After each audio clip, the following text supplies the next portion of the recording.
You're listening to the No Labels, No Limits podcast with best-selling author Sarah Box, where you get the inside scoop on the steps action takers and decision makers take to align their purpose to their principles and achieve their goals in business and life. And now, without further ado, please welcome your commanding coach with plenty of chutzpah and heart, Sarah Box. Hey there, everybody. This is Sarah, your host of the No Labels, No Limits podcast, and I want to thank you so much for joining us on this week's episode. Now, I want to give you a heads up. We have a great guest, and I'm going to talk about her in a minute. But if you are listening to this episode between September 2nd and September 15th, 2-week window only of 2021, you can join in. This episode is actually going to be our 200th episode, which is a milestone for us. When we started the podcast, we didn't know. I had a concept of what I wanted to do. I wanted to help people break through labeling limits, labels, self-labels, limits, labels other people put on us, and then to have guests who could talk to that either directly or through what they've done, like how they overcame things, but basically help open doors and possibilities for people wherever they are in the world, to go after what they want and to trust that they can do it. So if you are listening to this episode, to join the contest, let me tell you a little bit about it. All you have to do is pick an episode that you really got something out of, go to our website, or there should be a link below also in this. Go to our website, there'll be a form, you enter your name and email, then you tell us the episode number, the guest, the person. So today it would be Courtney. And then something specifically you took away or what that guest helped you or how they helped you. And that's it. You submit it. And then on the 16th of September, we're going to use a random number generator. So we're going to pick the top 3. And then we're going to send gift cards to you via email. So that's it. It's super simple, but it's our way of helping thank our guests as well as to promote the show and get the word out to other people. So if you're listening between those dates, you are in. And as I tell you a little bit about our guest today, you're going to understand why she is a perfect guest to kick off our contest with. So let me tell you a little bit about Courtney Marchesani. Did I say that right, Courtney? It's a hard CH. So it's Marchesani because it's Italian. Yeah, it's like Chianti. Italian. Exactly. Okay. I had to think, I'm going, Sarah, you wouldn't say that in Italian like that. And I'm going, okay, maybe I could be wrong. Anyway, I was wrong. But Courtney's an award-winning integrative health and wellness coach. And she has an extensive background in mental health and social services. And her advocacy and wellness programs really focus on holistic approaches and solutions. And she consults on projects, she does research, she serves as project manager, and then she really helps people through thinking through sustainable, natural, and traditional healing methods so they can get more out of their life and break through their labeling limits. But today, we're also going to talk to Courtney about her new book, because she's recently released The 4 Gifts of the Highly Sensitive. We'll get into the book, and it's super interesting. And with that, though, let me just welcome Courtney officially to the episode. Hi, Courtney. Hi. Thanks for having me. I'm so excited to be 200. I can't tell you. I'm feeling bubbly and effervescent about that. Thank you. I like bubbly and effervescent. That's good. So let me ask you a couple of things. One, I asked you before we started if there was something that's been on your mind. And I think about this because I know sometimes I have a plan or I think this is what we should talk about. But then I wake up and think, I just need to ask this guest something entirely different. And sometimes the guest says, we've got to talk about this. So tell me, what is on your mind right now? Well, I was telling you a little bit before we started, but there's this emerging theme, and I've had it before. It's not like it's a completely new topic to me, but it's re-emerging, I guess would be a good way to describe it, where it kind of comes up into my attention and it takes my attention, and that is pressure. Pressure. and performance. And, we see it all the time in our lives, but I think we're going to see it more as the pandemic now kicks into its second phase. We're going to be required to perform more, under great duress. So I was thinking about how we perform or don't under extreme circumstances. So can you share the little story you told me about going to parents' night? Yeah. So last night was parents' night. Okay. I first of all forgot about it. My son had to prompt me. I mean, I read it in the materials, but yesterday was kind of a day of spontaneity. I got called to do a couple different things last minute and I had to move my schedule around. So I wasn't focused on parent night. So we're all kind of unwinding, decompressing from our day. And he mentions it as an aside. And then my husband and I jump into gear and we're like, we need to go to parents' night. So we go and run up the hill to the school. And, my son doesn't necessarily care for like the written language or language arts. It's just not his focus. Whereas mine is. I love language arts and English was a favorite of mine in school, but he's never really liked it. So, but he has been taking to French because you get electives. And so he's in 7th grade, so he got electives this year. And, he's been speaking a little bit of French at home and I'm just floored. So we get to go and meet the teachers. And I walk in to the French room and my son had kind of prompted me that she was going to put us on the spot, the parents, and ask us in French a couple different phrases. And he gave us a couple different phrases to respond to. So already I'm engaged, right? My son's engaged. He's giving me the heads up. And sure enough, I walk into her room and I see why he loves her. She's just easy. She's fun. She's talking to all the parents, bringing them out of their shells. And she said the biggest thing in the first 2 or 3 months in this French class is to relax. Is just to be calm and be relaxed, or otherwise they're not going to learn. And of course, I know that, as a teacher myself, but to experience it from someone like that who she didn't let us off the hook. There was still pressure to respond, but it was just that warmth and calm and play. She was all about play. And so that's what really brought this to my mind this morning, and how some of these great teachers help us relax so that we can really learn or do our best. It's interesting because when we get tense, I will speak for myself, my creativity and my ability to flex aren't as good as they typically are. And they're typically pretty good. You could throw a curveball at me. I'm going, okay, we could work with that. Give me 2 minutes. Okay, we can do that. But if you're under pressure or stressed, I just can feel the lockdown, like, what? So that's such a great lesson, and how fun for you to just show up that way and have a great time, at a parent teacher night. I know. I mean, the only phrase I know really in French was one that I learned in a movie, but I always remembered it. My husband, on the other hand, took French, and so he had some phrases, and he brought out his one, famous French line is, does anyone have a microphone? Right? So he's taught me how to say it. I can't say it now, of course, because, I'm on the spot, Pressure. but I pressured him in the moment. I was like, say, is there a microphone present? And so he goes up and he tells her, and so she starts laughing, and then she goes into this whole French dialogue where she's like, well, we don't have microphones as much anymore because now everything is on the cell phone, and he could understand her. And so I think that it is amazing what's possible when we laugh in the moment, and we can laugh at ourselves and not feel that. And so her example was just all these 7th and 8th graders are under so much pressure all the time. It's middle school, it's one of the hardest times in their educational, social pressure, and other kids, looking at, there's a lot of pressure in 7th and 8th grade. It goes without saying. So I thought it was funny that not only she could engage her kids this way, but she could engage the parents, her like another level of like, seriousness about school.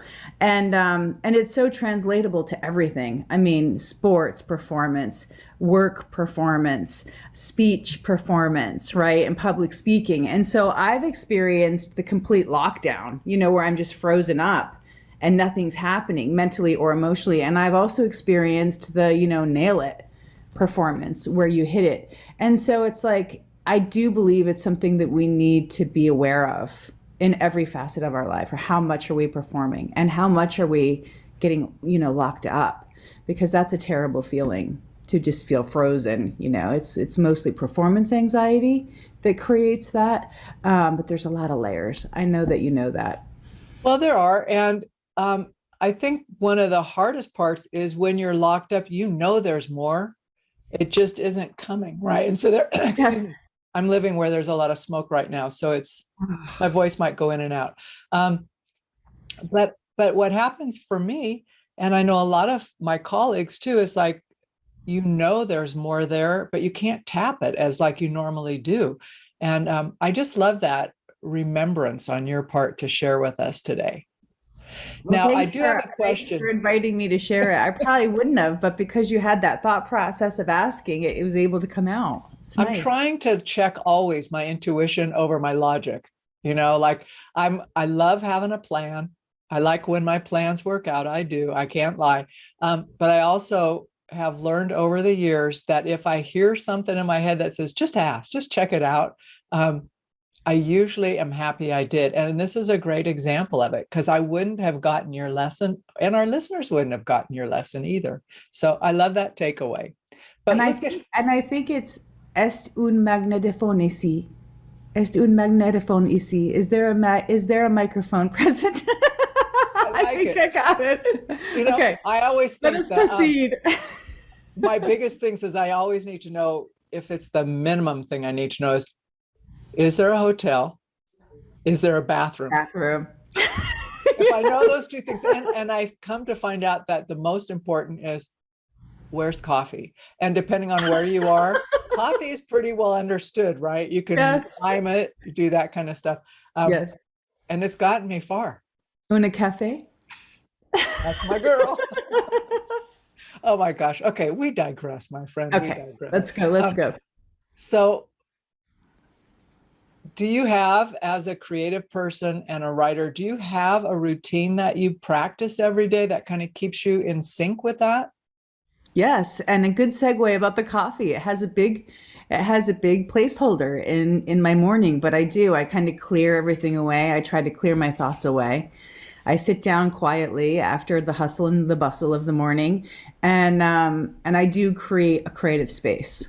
And so sometimes I use that space for, 101 level task orientation, but a lot of times it's a kind of like a primer when I make that space to let things come through. And so when I was talking about creativity, I look at it as different processes that I cultivate to allow my creativity to come through. So yes, I definitely use a process. Sometimes it just comes through spontaneously when I'm feeling connected in the moment with nature or my kids, or any other enjoyable or pleasurable thing that I love to do and I feel immersed in it. Then the creativity really comes, because I think that's when I really feel free, open, receptive.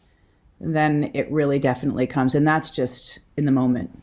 That's not. You have a great way of making pictures in my head with how you speak, so I can tell you like language art.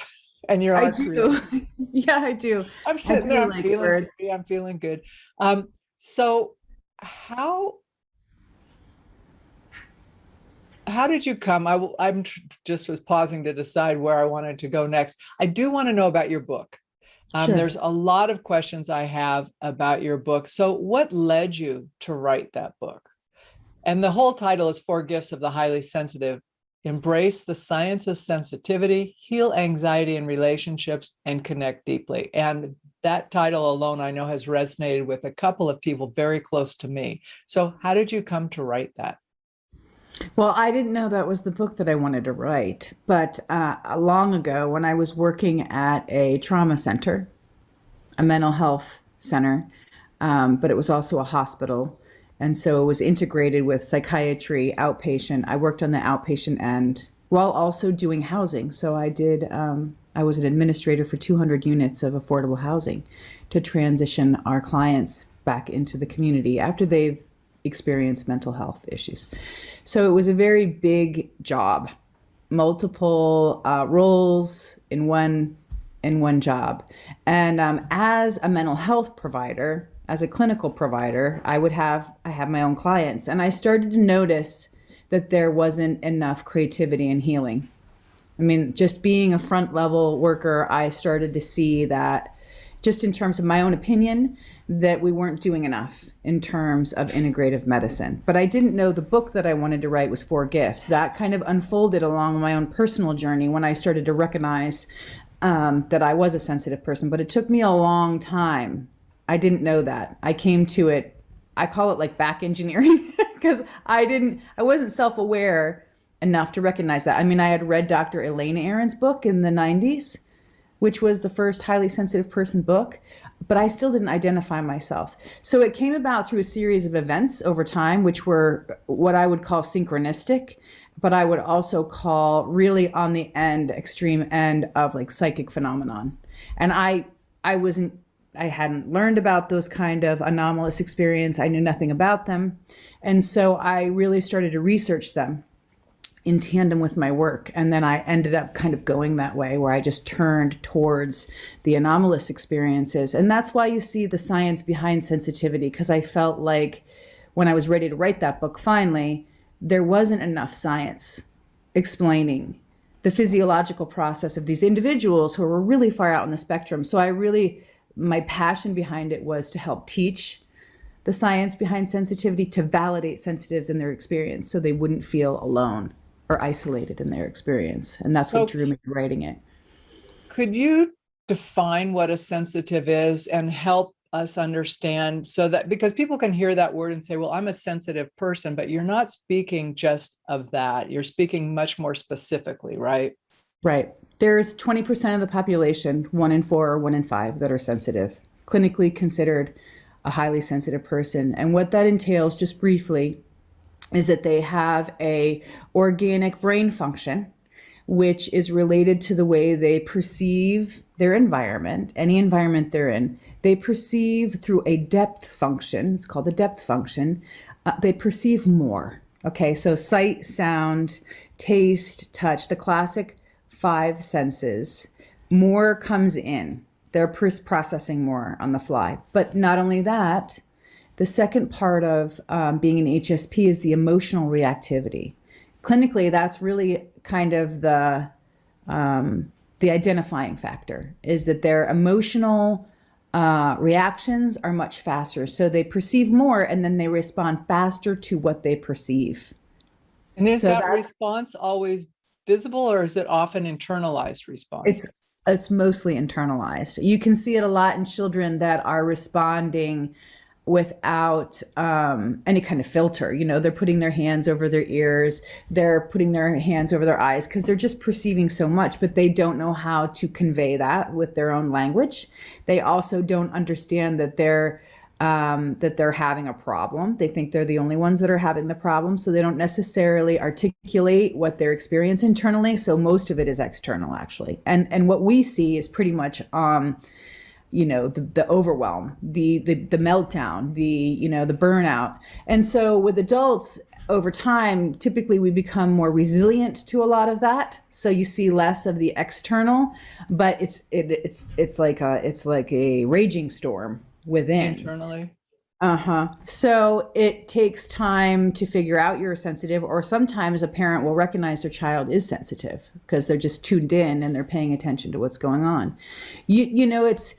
It's in those experiences, those odd experiences, where they just have no emotional reserve left in the tank to sit in a gymnasium full of people, or to go through a car wash where, they're frightened and, there's so much coming in. And so parents will tell you, this is the first time I knew when such and such happened. When you get older, it becomes a little bit more complex untangling that, but that's the clinical definition. Now, you're right, I'm going into something more specific, which is what I call giftedness. Giftedness of sensitivity, which hasn't really been done. This book goes into people that are on more of the extreme spectrum, and then I go into the subtle layers of how that functionality works for them and helps them or is not serving them, and how they can get it to serve them in their lives through their gifts. Can you share a little bit of that with us, in terms of what are maybe some of the elements of it and the implications for us? Like you talked either on the gifted side or the detrimental side. Well, I think that, excuse me, I do think that through my hypothesis with the book is I'm basically like claiming these are the 4. Now there's more. There's obviously more, but these were the 4 that I was able to determine through my research over the past 20 years. From, my own experiences kind of inspiring me to start paying attention and researching and digging down into this in a new way. And so the 4 that I delineated were backed by science. So I went through all the studies on sensitivity and just immersed myself in what was emerging in the field. And I found that there were subtypes that were emerging through the sensitivity research, and they were called low sensory threshold, LST, ease of excitation, EOE, and AES, aesthetic sensitivity. And so these qualities, without going into a great amount of detail, were distinctive. So it's people who in low sensory threshold were not able to perceive too much sensory information before they already met their threshold. So we all have an internal threshold of that resiliency of how much we can take in through our senses before we feel maxed out or sensory overload. And so low sensory threshold was something that I twigged onto, but so was AES, aesthetic sensitivity. So these individuals I kind of built into a personality type that I call expressives, because expressives go into an environment and they use their aesthetic sensitivity to perceive beauty and harmony and patterns. And then they express that through language, writing, painting, art, anything artistic. And so I write about that in the book, how aesthetic sensitivity expresses itself through the personality type. And then I go into the visionary. That's another one of the gifts. And so I looked at multiple fields of research around visual awareness, spatial awareness. I mean, one of the founders of spatial awareness was Howard Gardner. And so he's a big icon of mine because I was reading Howard Gardner's work in multiple intelligences theory when I was researching. And so I pulled from Howard Gardner and I pulled from other luminaries in the field who describe this type of spatial awareness. And then I followed the trends and saw that sensitives who had this type of spatial awareness really did truly become visionary type people through their life experience. So visionary in terms of creating space, or visionary in terms of imagining things that don't currently exist and bringing them forth? Both. I conceive of it as a mental image field in front of the mind's eye. It's been classically called the mind's eye, that the visionary uses in an imaginal space. Yes, it's definitely an imaginal space that they're creating through their own mind's eye. But also the other one that you mentioned, the first one, is also included in that. And how it's expressed. And so I go into it, and there's different types of visionaries. And then I go into the different types of visionaries because not everybody has their gift work for them in the same way, especially with vision. Because when you look at the way the visual, the occipital lobe and everything works, when we look at something in the environment and it goes into our visual cortex, each of ours is different. It's going to put the picture together in different ways, which I think is a phenomenal ability of our brain to do that. But it's really predictive. It's a predictive visual gift. And so when it comes to the visionaries, their predictive visual gift works in different ways. That's the best way to say it. But then I also go into intuition and empathy, which are starting to really hit critical mass right now. And so my opinions about those are very much under the umbrella of sensitivity. And so how it works for gifted sensitives, being an empath and feeling other people's feelings, or being intuitive, and how that intuitive creative ability works for them. Because intuition and creativity are very closely linked. They are. That's interesting because a couple of things as you were speaking, I was wondering, when you think about that, the visual, we'll stay there for the moment. Okay. I'm thinking recently about both the achievements of Sir Richard Branson and, just the whole space, all that thing, right? And so here, and he's not the only one, right? We also had, I'm blanking right now. Are you talking about Bezos? Bezos, and also Elon Musk, who's been also working in that field. Yes. Yep. So you've got this, but what we see at the end is we see the launch, if you will, or we see SpaceX doing, deliveries and stuff. But here are three people, as an example, who have a vision. They're pursuing it without confidence. I don't know, right? There's no thing that says this definitely will work, right? But they're putting something out there. They're following it for a couple of decades before we on the back end see what it looks like, right? So it looks amazing.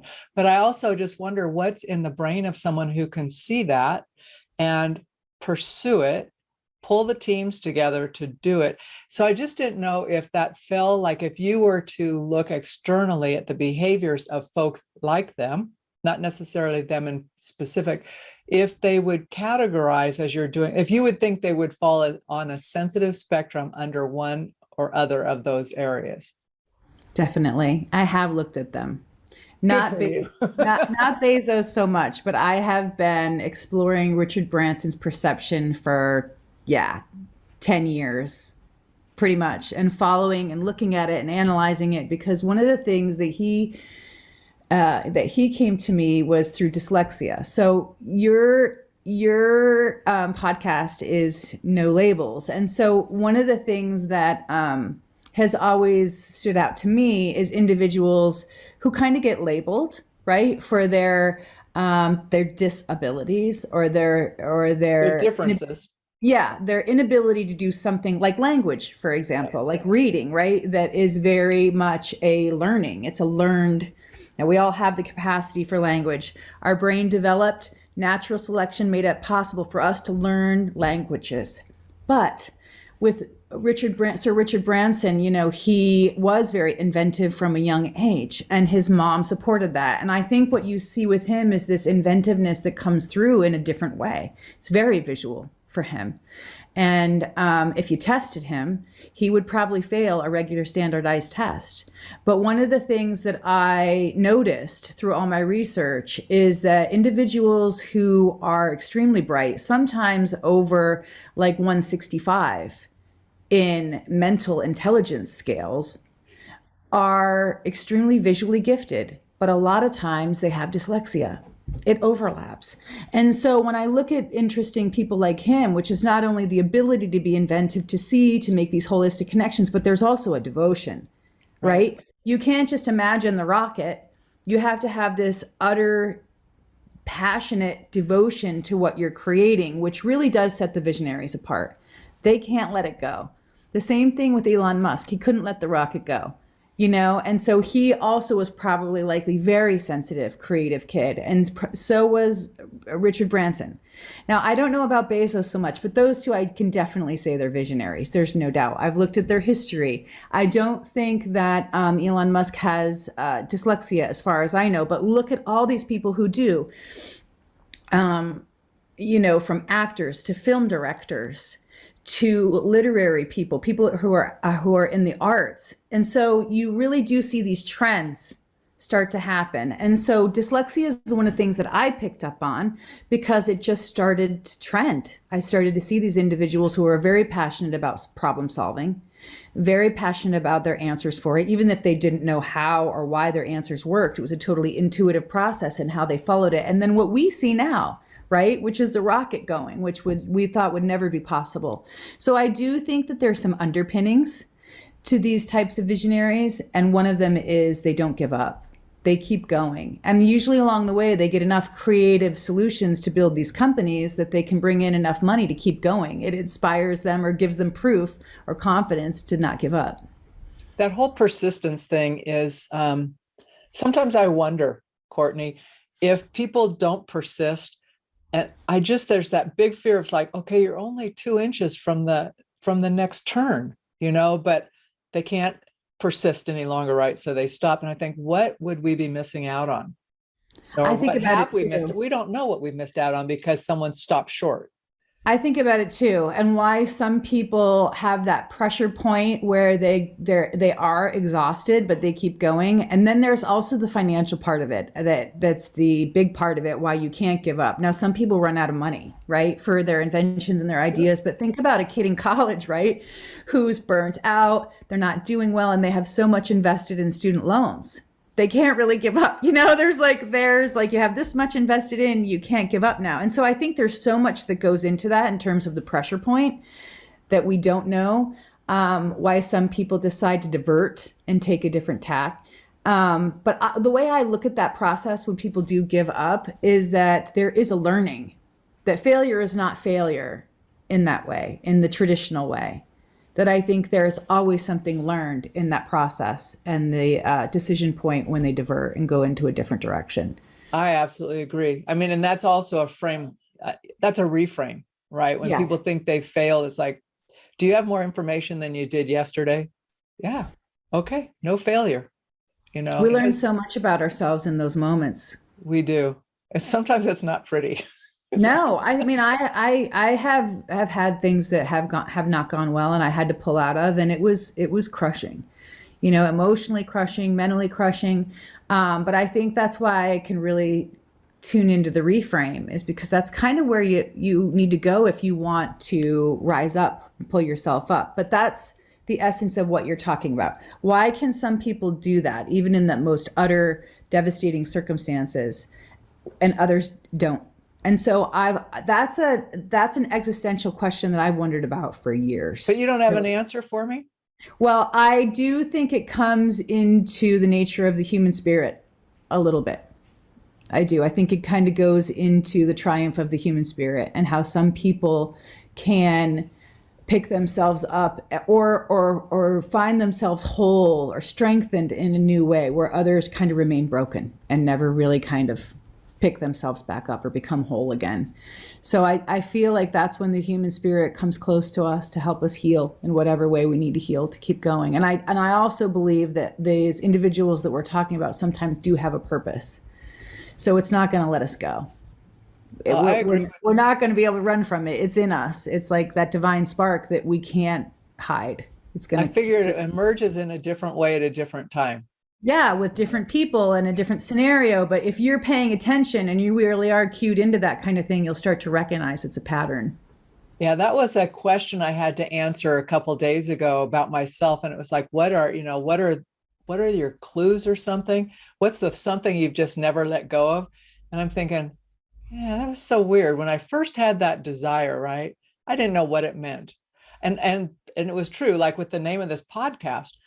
It just, the name came to me and I'm thinking, okay, I don't know what I'm going to do with that, but it feels right. So I'm going to just claim it and then figure it out. So, I mean, a lot of that stuff we don't know, but it all, when I look a retrospective, like you're saying, they tag to one another and they they show a path. Where it goes, I don't know. I know I'm not there. But it is also that sense of wonder and curiosity. Now, the divine spirit or that soul spirit you're talking about, does that come in? Do you see that with folks who are deeply sensitive folks expressed differently or more connected? I'm not sure the best way to ask a question, but does it manifest different for people? Yes, it does. Absolutely, it does. And I think that the part of it that I started to twig onto was the way in which people perceive. We all perceive differently. And sometimes some senses are heightened, to different types of feelings, thoughts. And so one of the things that was occurring to me and kind of eddying up when you were talking about yours, is that where our attention is drawn to. So it's not only just our sensory capacity to perceive and how we perceive, but it's also what our attention is drawn to. And that's kind of the mysterious part about it that I've really liked studying. I guess I don't have any other way to put it. It's a mystery. And so I like to find new discoveries along the way. And so I think back to my own discovery process, and there were clearly times where I was attuned and my attention was drawn to something I didn't necessarily know why, and I followed it. and, call that intuitive or call it mystical, but it definitely seems to me that there were touchstones along the way. And so people who are sensitive are definitely feeling those synchronistic times a lot more. Yes, we all have synchronicities as, humans, we experience synchronicity, but sensitives appear to, they describe synchronicities happening to them a lot more often and not knowing what it means and then following the path. And then there's also the way in which they perceive those things. And so I think that there is kind of that formula you can follow with sensitives to identify, and the divine connection is part of it. And the reason why is not necessarily that they have a religion. It's because they've had an experience that they can't explain. And it kind of goes into the divine bucket. Like in psychiatry, there's always that other bucket that we don't know. And well, if you're a sensitive person, things kind of go into the, I can't really label that. I don't know what that is. And so they typically seek to understand what it is. And that's something that is also a trend with sensitivity. You'll be able to identify a sensitive person by those kinds of moments. I like that you say there's the other bucket. It's like, okay, this just doesn't fit, but we'll keep it. It goes in a bucket, right? It cannot be defined.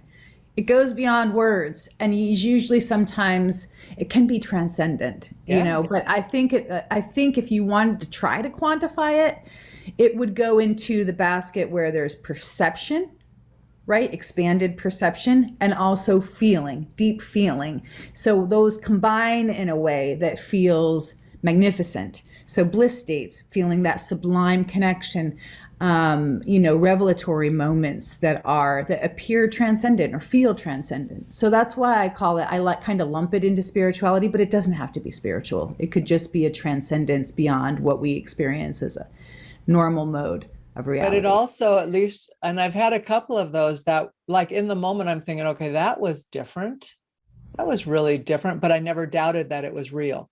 And that was like, it wasn't like it didn't need examination. It happened, it was real, but could I explain it and why that happened? No, so, and you usually can't forget it, right? You usually don't forget it. Years ago. Right. You usually have a memory of it that kind of, it's an imprint in a way of this magical thing that happened. And so I lump that into sensitivity, because from everything I've studied, I believe that is sensitivity, and we just don't understand it fully yet. So are folks, because I'm taking the word literally, sensitivity, and your descriptions as well as the science behind it, but I'm also thinking about how we are bombarded with so much more right now. I mean, you bring up COVID and the pressures of COVID. And so we get this constant news about that. Then the updates, then here's the next pending disaster. Then we've got everything happening on the world stage, which is devastating. And then constant, like barrage and social media, blah, blah, blah. It goes on and on. Inboxes, all of these things. So how are sensitives to handle that in a way that most benefits them? Well, it's crippling. It's crippling. I mean, I think the thing that's distinctive about sensitives is they can't take as much of that, but they push themselves to stick with everybody else and kind of the crowd of what everybody else is doing. And the distinctive thing about it is that they can't take as much of it or as long. And so the way that the thing that's interesting is then people say, well, just stop, right? Just stop doing it, do a detoxification. And that the reality is, yes, those things are good because they can help us reset, help our nervous system. And all those prescriptions are all out there and they're all valid. But the interesting thing about sensitives kind of holding up, right? Or doing what we all did through the pandemic and isolating ourselves away from culture, away from society, is that we actually studies show we become more sensitive when we isolate or when we shut down or where we put ourselves in those spaces where we're not interacting. And so I encourage people to figure out where their threshold is, like we talked about, where your sensory threshold is, where you feel like you're maxed out, and then sometimes kind of push it a little bit. And this is what I call resilience. So it's resilience in a different way. It's being able to attune to an environment and know when you've hit your sensory limit and when you need to kind of back off. And then you'll be able to do more, actually. You'll have more longevity. But in the near term, It can be not harmful to completely remove yourself from those environments, but you won't be building the resiliency you need to be a productive member of society in the long term, or to help yourself with therapeutic things. So I know that that's kind of counterintuitive to what you might hear if you talked with another health coach, but my feeling is sensitive people a lot of times do shut down through overwhelm, and then they don't reemerge back into their life. And so that's a point where it would be great to have coaching, because you can help with a coach to help people understand, look, you're not having a breakdown, you're sensitive, and it does help people. And so coaching does work. And so I encourage people to figure out what their threshold is for number one, to expose themselves to different environments and figure out how much they can take before they feel that overwhelm, and then push it a little bit. There was a study done in Japan where they took Japanese students that were sensitive but also had depression. So it was an overlapping clinical diagnosis, and then they had them exercise routinely with other individuals, and they were able to be more resilient in different environments just using exercise with others. And so there are ways to do it, but you have to find your way, because everybody's different. So that was a long answer, but that was a perfect answer. Do. No, that was perfect. And I love that, like sometimes people think, well, if I don't want to be in the noisy environment, I just have to be more noisy. But like the example of the Japanese study, you can be with people, but in an environment that's beneficial to you. Right. And they become less the focus. Right. Right. And so you build your ability to be able to discern in that environment what you feel is annoying, right, sensorially, but then also build the reserves to be able to cope while you're doing it in a safe way. Yeah, I love that. And you're right. Everybody's different, and we have to give ourselves a little bit of grace. Grace. It's an experiment. Let's see how it goes. I've learned what my thresholds are, and then I've just here's my coping mechanism. And I do remember early on in the pandemic, like when we really were in lockdown, people were, I can't stand not seeing people. I'm thinking, okay, first of all, I'm an introvert. I'm okay with it. Yeah. You learn that. You're like, okay, well, what's all the, the fuss about? But I did really miss being able to see and touch people because I'm very tactile. Yes. Right. So, anyway, that was, it was interesting, but you're right. It's so easy to be a hermit. It's like, okay, I could live my life on my screen and walking my dog and maybe talking with my husband. Right. So you can't keep shutting down, or your world gets really narrow.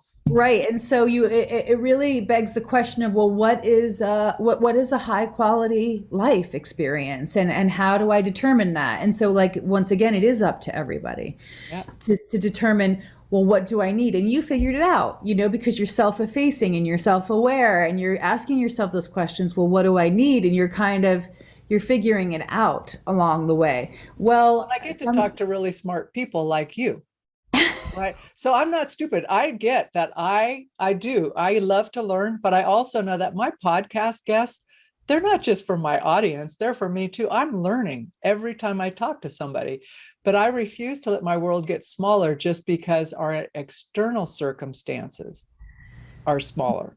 You won't be satisfied with it either eventually in the long term. You will thirst, you will crave, you'll feel hungry for that human connection to vibe with, and to be inspired by others, and to be drawn in, because we as a society are relational. Yep. So I always encourage sensitive people to forge those connections, because they make our life richer.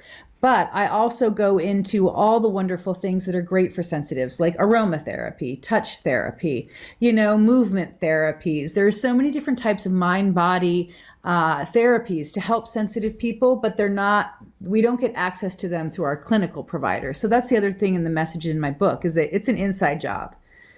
You can go to massage therapists. You can go to yoga therapists. You can go to people for, rolfing and musculature stuff and fascia, but it really is you determining this stuff. And so it's important. That's the other message, which can kind of feel like tough love, but you got to do it. That's the other thing that I coach on, is like, you have to figure it out for yourself for the long term. I can't do it for you. That's not always what folks want to hear. No. That's why it's the tough love. You know, we want to go and get the answers for somebody and then have them say, yes, I can take your pain away.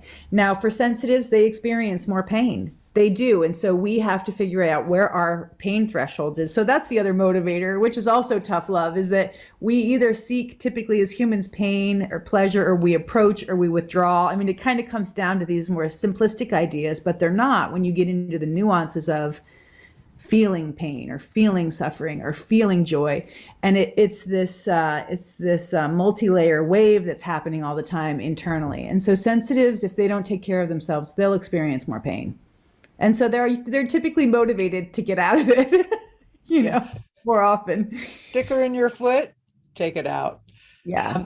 So, you know, I want to ask, just as a pivot, just Sure. a heads up pivot, you know, one of the things I asked you before we even had you, you know, schedule and come on as a guest is if there was something our listeners would be surprised to learn about you. Do you remember what you shared?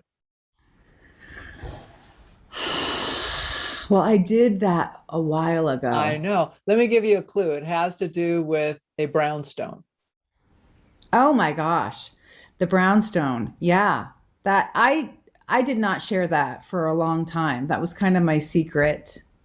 Well, will But you when share it now? Yeah, sure I will. Well, it kind of comes full circle because when I was working at that medical center as a provider, as a clinical provider, while also doing the housing, you know, that was a very traumatic job, you know, but I didn't realize it. But what I learned through that, which I haven't ever shared with anybody, but I'm going to share with it now because I think it is enlightening in a way. When clinical providers or healthcare people are put into the that pressure point, really into the vice, all the sensory experiences get peaked, really, because you're in a state of fight or flight essentially all the time. If you're not wired differently, like an ER nurse or somebody who's really not as affected as somebody who is a sensitive like myself would be without knowing. I'm just going to put that caveat in there. I think that my sensory expansion was peaked all the time because I was probably in fight or flight a lot of the time, but didn't recognize it. And I was also feeling a lot of what my patients were feeling without recognizing it either as an empath. With that being said, I had two friends in Seattle that were moving. They were going to move to New York City. And so one friend, she lived on one side of the town, and then my other friend lived in my neighborhood. So she asked me to pick her and her boys up and go to our other friend's apartment on a Saturday night and move her bed out of her apartment so they could move in together, save money, and move to New York. So I said, sure, okay, I have a truck. Okay, I have a truck in the city. Not that many people do. And so if you have a truck in the city, let me tell you, even if it's a short bed truck, people will call you and ask you to move their stuff. Oh, you're a popular gal with a truck. Yeah, I was. So, and I was mechanical, so I could take things apart. I had my own tools. All those kind of things created like the perfect storm to move the bed. So anyway, I agree. I show up. I pick my friend up and her two boys on the street, on the curb, and we head over to the other side of town. And I started to have feelings like a nausea not to move the bed. Now, I never went up into her apartment. I picked her and her boys up on the street. So it was a foreign feeling, and it was a sickening feeling, like an unease that felt completely out of the blue. I mean, there was no continuity for it. And so I noticed it, obviously, but I kept driving because I was on point to get the bed and take it all apart. And I kept driving, but I kept feeling this alertedness. And I even heard the words, "Don't move the bed," that kind of came up in my mind a couple of times with an authoritarian, I mean, it was my voice, I guess, but it still had a seriousness to it. Right. So that was very weird, very weird. And so we get to our friend's apartment. She got off work at 8. We're waiting for her to buzz us up. And I say to my friend, I feel like we need to go back to your place right now. I mean, I verbalize my unease. And she says, I'm sorry, we pushed this on you. You know, I'm sure you're just feeling, you know, inconvenienced. And I'm like, you know, like the logical side of myself is listening to this going, yeah, okay, maybe I'm just, you know, upset. But I wasn't upset. It was bizarre. So we go up, I get the bed taken apart. I got the pieces together, the little pieces to keep everything straight, and I drop it. I literally drop the frame on the ground and say to my other friend, we need to leave right now. And she said, oh, totally. Will tomorrow work? And I was like, yeah. So we get back in the truck. My friend thinks I'm crazy. Her boys are like, sitting at attention because something's, we've reversed track. We get back to her apartment and there's smoke. There's smoke in the Her apartment. Yeah. At the second layer of the second floor. We go up and there's like a thin layer of smoke and it smells sweet, like a sweet smoke. So I said to her, were you cooking cookies? Were you baking cookies and you forgot you left them in the oven? And she said, no. And she's fishing for her keys in her purse now. And we're all freaked out because there's smoke in the hall. She opens the door and there's a river of wax on the floor as we enter the door. It's like a red, hardened stream of wax that went all the way from the other side of the studio apartment, the window, all the way in front of the door. I don't know how many feet it was, but we stepped in. The boys are freaking out. I step into the kitchen because I'm like, what was that? I mean, I have no idea, but I'm relieved that we find the candle was burning. She goes to the candle. I'm in the kitchen and the boys start screaming. They start literally screaming. And I'm like, calm. It's okay. The apartment building is very small. Everybody hears us, right? And so I'm like, it's all right. We made it in time. And my friend Rebecca was like, no, look. And she's like stunned, silent, pointing. I mean, we're reverted to gestures, right? So she's pointing and I come over and I look and I see that there is a black singe mark, not on the candle, but above the candle, there's a bamboo light shade. Oh, no. And it's smoking and it's expanding. The black singe mark is expanding and there's smoke rolling off of the bamboo light shade. And so I realized that we got there just in the nick of time. And all the smoke that had filled up the building was from, this smoke getting ready to, it's ready to burn. Yep. And so that's what transformed me. I mean, it took me a while I went home. I was stunned, speechless as well. For a while, I didn't tell anybody. For years, I didn't tell anybody. I mean, it was just kind of us girls that knew what happened. So yeah, that's a surprising thing that people don't know about me. And I've started to share it now finally because people have asked, well, why did I write the book? Well, after that happened, something inside of me changed. And I said to myself, I'm going to figure out what this is. Yeah, pay attention. And I also started to communicate a little bit to other people what was going on, and they didn't have the same experiences, clearly. And so I started to investigate, would be the best way. Yeah. What is this? What is it? Was it intuitive? Was it psychic? So that's what led me to write The 4 Gifts of the Highly Sensitive, because I really didn't find what I was looking for. It took me a long time to piece it all together. Thank you for sharing. I feel really privileged, and I'm glad I asked you. Yeah, well, I'm glad you reminded me. I'm thinking, was it that I played sports in college? And then interesting, but not surprising. I'm looking at you, I'm thinking, I figure anything that requires mental acuity, you can do it. Physical acuity, you got it. And then you tell me you got a truck, you could do that too. So no, I think there's somebody, probably more than one somebody, who needed to hear that specific story even more than about your book today. Because my bet is someone has had many similar experiences and felt crazy, or felt like, oh, I can't share this because I'm going to be ostracized, or what will people think? So I just thank you for sharing that. Well, I want to share a tie-in. So I was at the sink this morning doing the dishes, right? My favorite place to think. The mundane, right? You say to yourself, I'm going to get the dishes in and get it all done before I go to bed. But it just didn't happen last night because of the night we had. But you asked me this morning what was coalescing for me. And it's interesting because as I was doing the dishes, as all often when we're relaxed or in the bathtub or in the shower or on our meditative walks, things occur to us. And what came into my mind was one of the things one of my teachers told me a long time ago. And she said, be careful which story you tell. Be careful whose story you tell. And it was an important message that she wanted to relay to me at the time. And I always thought about that. And so I'm at the sink, right, doing the dishes, and I hear her in my mind say, be careful whose story you tell. And in the context of which she gave me this teaching, it was, we were learning about indigenous populations and their stories and how they teach in their communities stories about medicine and wisdom. And so maybe that came full circle. Maybe I needed to tell that part of my own story. And I'm sure you're right. I'm sure some individuals probably have had these experiences and maybe weren't able to communicate it. And so in those ways, I'm happy to share it because it was a transforming moment. It changed my life and it changed me. You know, I can look at that and draw a clear line and go, yeah, that was the day that I started saying, I'm going to pursue this openly. It is funny. We have those defining moments. And even in the moment, we might not know the significance of the moment right away, but we know that it happened. We typically don't. I mean, I think that's the phenomenal thing. We typically don't understand the significance of a small decision to turn around.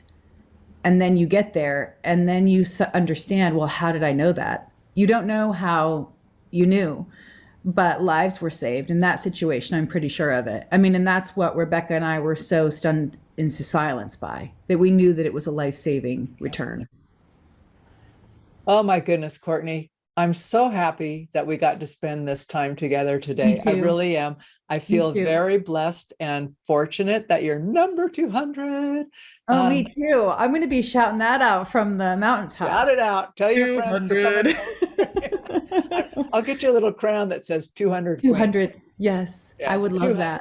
That. That's so funny. So what is the best way? Because I do want folks to know where you hang out most, or the best way for them to reach you. If they want to work with you or learn more about you, where is that? It's at Inspired Potentials. Since people can't say or spell my name, they're not going to readily find me through an internet search. So I say Inspired Potentials because it's easy to say and spell, and that's where I hang out. And I have, a website that has more information about everything that we've talked about, and you can contact me. I have a test. I did develop a gifts test if people are curious about finding out if they're intuitive or empathic or a visionary or an expressive, that I developed. And so that's on there. And then I do the test, I analyze all the results, and I send an email to the person. And then I also leave my contact information open if they want to ask questions about anything. I always try to be really responsive and receptive to sensitive people. That's great. I'm just, I know a couple of people who will want to know about that site specifically for the test. And I want to thank you for being a guest. I hope you will consider coming back to be a guest in the future. I'll ring you up when we hit 300. You can just be our, 00 guest. Yeah, I'll be what is that? Well, it's not centenarian. It's the centennial. It's the I'll be the 100. Yeah. Is it always a centennial, or is it a biennial and triennial? I don't know. Once you start breaking it, and then I'm thinking, okay, is that every third or is that in thirds? Yeah, right? I know. Then you go into math mode. Semi-weekly. I don't know. Yeah. Well, I would love to come back. Thank you for the invitation. I feel very grateful and blessed as well. All right. And folks, remember, you can claim Courtney's episode if you get it, but you've got a 2-week window to play in the randomized drawing for your favorite podcast episode and why. So we hope you'll join in. Courtney, thank you so much for being on the show today. Thank you. And we'll see everybody else next week. You've been listening to the No Labels, No Limits podcast with best-selling author, change agent, and strategic vision coach, Sarah Box. You can grab the show notes and find out how to work with Sarah at sarahbox.com/No Labels, No Limits podcast. We'd love this podcast to reach as many people as possible. So please remember to rate, leave a 5-star review, and share the podcast with someone you think would get value from this conversation. Until next time, keep taking those daily action steps to align your purpose to your principles and achieve your goals in business and life.